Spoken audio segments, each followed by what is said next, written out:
Invité de chez Jordan, ce jeudi 27 avril 2023, le chroniqueur de l'heure des pros, Philippe Bilgy évoque son importante retraite, qui a pourtant bien du mal à lui suffire. Une retraite étonnamment insuffisante. Philippe Bilgy était reçu dans l'émission chez Jordan, ce jeudi 27 avril 2023. L'homme de 79 ans, très présent dans les médias, il est l'un des assidus chroniqueurs de l'heure des pros sur C8 et intervient également fréquemment dans Les Vraies Voix sur Sud Radio, évoquait ainsi les moments forts qui ont marqué sa vie et sa carrière. Et comme la plupart des invités, il a bien sûr eu le droit à des interrogations sur ses revenus.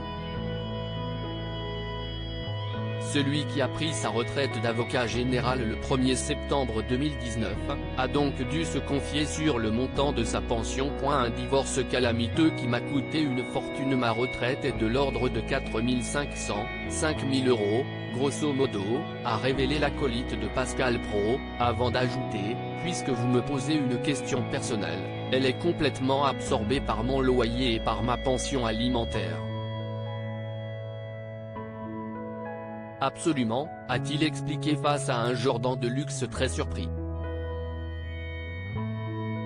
Philippe Bilgy a donc justifié, comme tous les gens qui sont théoriquement doués par les choses judiciaires, j'ai été le coupable d'un divorce calamiteux qui m'a coûté une fortune, remarquant aussi, non seulement, j'ai le bonheur de travailler mais je n'aurais pas eu le choix. Et, de toute façon, je veux travailler, penser, écrire, parler, jusqu'au moment où on me dira que je suis complètement gâteux et qu'il faut arrêter. Philippe Bilgy très secret sur son salaire dans l'heure des pros. S'il a fait preuve d'une très grande transparence en ce qui concerne le montant de sa retraite, Philippe Bilgy s'est montré bien plus frileux au moment d'évoquer son salaire de chroniqueur, que ce soit sur CNU, ou sur Sud Radio.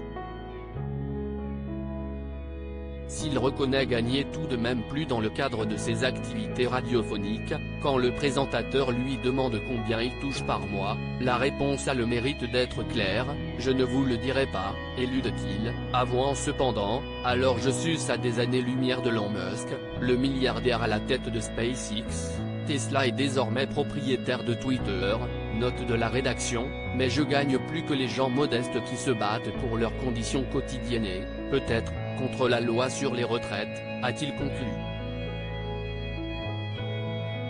À lire aussi Charles Consigny dans OPC, Philippe Bilgy s'explique après son tweet jugé homophobe, vidéo, télé-loisirs.